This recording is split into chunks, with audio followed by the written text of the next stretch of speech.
반갑습니다. 허브경제TV입니다. 네, 이케입니다. 오늘 단순한 조정 캔들이다 정도로 볼 수 있는 그런 흐름으로 마무리됐습니다. 1.95%. 제가 전날에 이제 이 가격 라인이죠. 박스권을 생각보다 빨리 넘어왔고 저항 라인에 한번 부딪히는 구간이었기 때문에 오늘은 음봉을 우리가 한번 예상을 해볼 수 있는, 전날의 캔들이 파란불이 들어오긴 했지만 결국 또 종가를 끌어올린 캔들이었기 때문에 냉정하게 5거래일 동안 주가가 오른 뒤에 당연히 우리는 저항도 이제 다 왔겠다. 조정 흐름을 예상해 볼 수 있는 그런 날이었죠. 결국 이 지지라인을 얼마나 빨리 이제 밟아주고 위쪽으로 반등 추세를 만들어 가느냐. 그게 다음 주 혹은 뭐 내일의 관전 포인트가 될 것 같고요. 오늘 같은 경우에는 실적 발표가 원체 많이 또 일정이 있었다 보니까 시장이 실적을 중심으로 거의 오후장의 변동성이 다 만들어졌죠. 오후장에 뭐 조선주들이 엄청난 움직임을 보여줬고 실적도 굉장히 좋았고 컨콜 내용도 굉장히 좋았고, 반면에 이제 뭐 하이닉스 실적이나 뭐 이차전지 실적 뭐 좋긴 했죠. 하지만 아직까지도 약간의 그 우려감 있는 그런 컨콜이 좀 진행이 되면서 주도권을 조선주들한테 좀 내주면서 마무리가 됐습니다. 근데 요것도 단순하게 본다라고 하면은 전날에 2차전지랑 반도체가 원체 또 강했기 때문에 그에 대한 그냥 조정, 2차전지 뭐 이스케도 마찬가지죠. 그냥 오른 거에 대한 조정. 냉정하게 여기서 음봉 하나 더 나와도 차트는 그냥 편안한 우상향의 상태가 되죠. 그래서 오늘 뭐 전고체 관련된 이야기가 막 직접적으로 시장에 나오지는 않았고요. 뭐 포스코 그룹주들도 실적은 뭐 괜찮았지만 뭐 증자 이야기도 나오고 하면서 그렇게 임팩트가 막 있진 않았습니다. 요즘에 또 중국 그 배터리들이 우리나라 시장으로 굉장히 많이 들어오죠. 중국 기업들이. CATL도 마찬가지고. 그래서 한국 법인을 뭐 거의 만든다라고 합니다. 그 다음에 또 이제 뭐 CNGR 해가지고 우리나라에 또 상장된 기업이 있죠. 피노라고. 그래서 올해 또 280억 정도를 수주했다라고 하니까 작년 그 다른 나라 이제 매출보다 우리나라에서 더 높은 또 수주를 보여줬다는 거. 그러니까 중국 시장에서 돈 잘 벌고 또 우리나라 시장으로 건너와가지고 우리나라 시장에서 또 돈을 벌고 있다 보니까 확실히 중국은 뒷배가 있죠. 원체 뭐 인건비도 싸고 원재료도 싸고 부품을 또 중국에서 바로 그냥 우리나라로 갔다 와가지고 또 만들면은 가격적인 경쟁이 우리나라 기업들이 좀 힘들 수 있죠. 그러다 보니까 뭐 LFP 같은 경우에도 중국이 굉장히 또 앞서 있고, 그래서 이제 그에 대한 전략으로 SDI가 최근에 유상증자를 하기도 했고, 또 그 중에 3,500억을 전고체에 투자한다라고 했죠.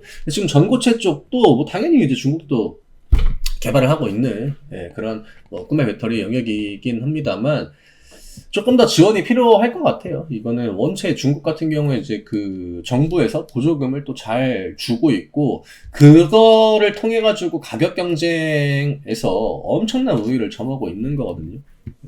SK온도 뭐 액침 냉각이니 뭐 무슨 뭐 BMS니 해가지고 나름 이제 기술을 통해서 뭔가 전세를 엎으려고 하고 있긴 하지만 아직까지는 막 그렇게 큰 효과를 보여주지 못하고 있습니다. 결국 미국이 괜히 IRA니 이런 거 한 게 아니었죠.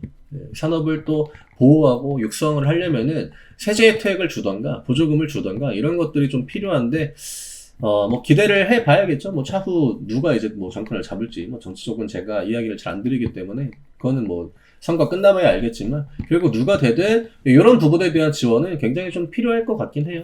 이케 입장에서는 이케가 직접 뭐 전고체 배터리를 만드는 게 아닙니다. 그렇기 때문에 기다려야 되는 포지션이고, 뭐 사실 누가 먼저 뭐 개발을 하든 이케 입장에서는 황화 리튬 이런 것들만 잘 팔고 이 초기 선점 효과를 통해서 매출 영업이익 극대화 시키고 이러면 그만이지만 아무래도 우리나라 기업들이 좀 앞서 있는 게 이케한테도 주가 측면에서도 굉장히 큰 도움이 될 수 있겠죠. 어찌됐든 오늘 2차전지 쪽도 실적 발표에 이제 포스코 그룹주들이 대거 나서긴 했지만 내일 SDI가 실적 발표에 나서죠. 그래서 SDI 쪽의 컨콜, 지난번에 또 유상증자를 대규모로 했기 때문에 그에 대한 좀 뭐 책임감 있는 발언들, 주주분들한테 어쨌든 간에 피해를 준 거잖아요. 주주분들한테 돈을 빌려가지고 우리가 이 위기를 좀 넘어가겠다라는 관점에서 유상증자를 한 건데 그에 걸맞는 좀 컨콜을 우리가 한번 기다려 봐도 되지 않을까, 기대해 봐도 되지 않을까, 그렇게 생각을 합니다. 차트는 뭐 큰 특이사항 없었고요. 수급도 최근에 보여준 그 방향성과 크게 다르지 않았습니다. 개인 매수 조금 뭐 유입이 되긴 했지만 어찌됐든 지금 최근에 들어오는 개인 매수 유입은 반복적인 외국인의 프로그램 매도, 그 다음에 개인 매수. 기관 쪽의 포지션이 변하는지 변하지 않는지가 중요한 구간이기 때문에 당분간은 이 외국인과 개인들의 핑퐁 싸움에 우리가 크게 신경을 쓸 필요까지는 없을 것 같아요. 주가도 계속적으로 저점과 고점을 올려나가는 우상향을 만들고 있기 때문에 이제는 저항 구간만 좀 잘 소화를 해주면 또 5만원 가격만 빨리 좀 넘어가 준다라고 하면 그렇게 큰 우려감이 있는 차트는 아닙니다. 오늘 이 정도로 정리를 해드리면 될 것 같고요. 저희 오늘부터 또 4월 정기 이벤트가 시작이 됩니다. 미리 여러 차례 이야기를 드렸었죠. 생각보다 2분기 시장 빨리 좋아지고 있고요. 또 트럼프가 뭐 거의 이거는 인위적으로 시장을 끌어올려주고 있습니다. 기회죠. 개인 투자하시는 분들한테 시장 내리 빠질 만큼 여기까지 막 뭐 급락 나오고 막 패닉셀 나오고 한 다음에 그 이후에는 대부분 좋은 시장이 만들어집니다.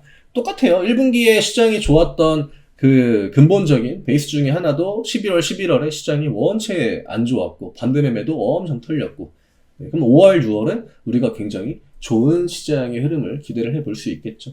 네, 이런 기회 또 잘 활용하시라고 저희가 맞춰서 이벤트 준비해 놨고요. 아직 내가 2분기 시장 난 안 좋을 것 같아가지고 준비 안 했다. 그런 분들도 늦지 않았습니다. 저희 포트폴리오 이미 다 구축을 해놨고 같이 함께 또 하시면 2분기 남은 시간 아직 창창하게 많이 남아있기 때문에 충분히 저희랑 같이 함께 하신다면 좋은 결과 만들 수 있다라고 이야기 드리면서 마무리하도록 하겠습니다. 저는 내일 다시 또 인사드리겠습니다. 감사합니다.